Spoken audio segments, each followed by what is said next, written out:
আসসালামু আলাইকুম। কেমন আছেন আপনারা সবাই? আশা করি সবাই ভালো আছেন। আমি আজকে মিরকা মাছের ভর্তা ওইটা করব, আমি আপনাদের সঙ্গে শেয়ার করব।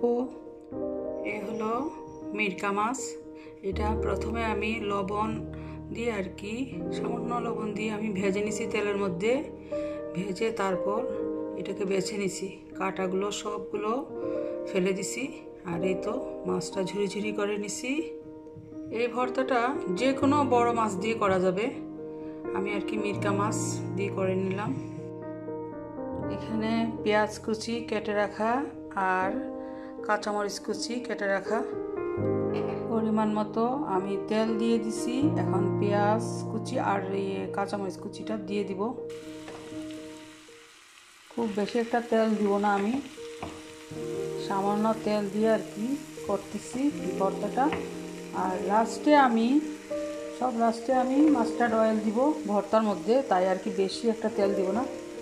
বেশি তেল দিলে মানে একটা ভালো লাগে না। কম তেল দিয়ে করলে ভর্তাটা মজা হবে।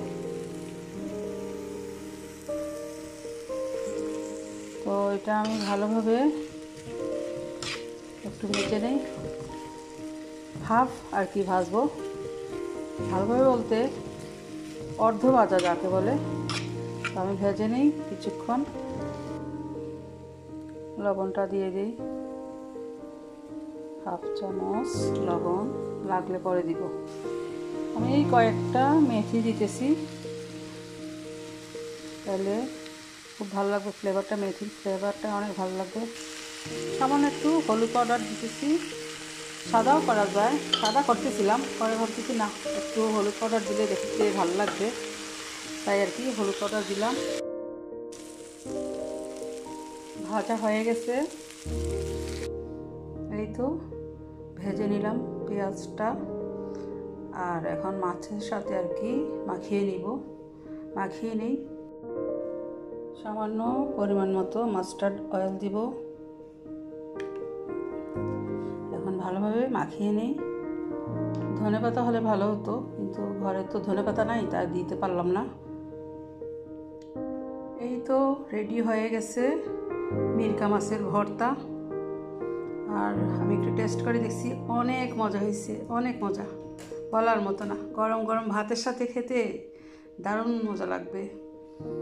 আর লবণটা পুরোপুরি পারফেক্ট। হ্যাঁ, লবণ আর দেওয়া লাগে নাই। আর ধনেপাতা হইলে তো আর কোনো কথাই ছিল না, কিন্তু ধনেপাতা তো ঘরে নাই, তাই দিতে পারলাম না। আমি মিরকা মাছ দিয়ে করছি, আপনারা যে কোনো বড় মাছ দিয়ে করতে পারবেন, সেইটাই। তো ঠিক আছে, আপনাদের সাথে শেয়ার করলাম মিরকা মাছের ভর্তা। আশা করি আপনারা ট্রাই করবেন। আর যদি ভালো লেগে থাকে তাইলে সাবস্ক্রাইব করে আমার পাশে থাকবেন। ঠিক আছে, সবাই ভালো থাকেন। আল্লাহ হাফিজ।